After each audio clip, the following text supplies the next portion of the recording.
the Polu to get say Yafa, Yapo, the Libyan Granny be a joy. What it was to buy a leha, but Jano to know what you have you. Can I be a fair? I'm not on any Cabono, but be a fair Chima. You Naka Abba Otoba, Jebo Bebe, I just saw a back and Abba. One up where Otoba to a Baba any February. Oh, that's it.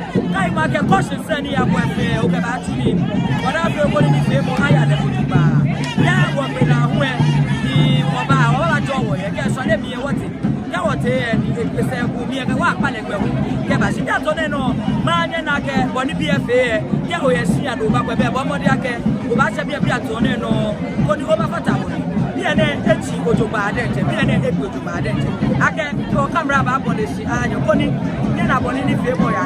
Come on, when you are live, YouTube, Facebook, Instagram, TikTok. What can you get 24 hours? You're back at 6. You know where would the children done over Abba? You know why you are here.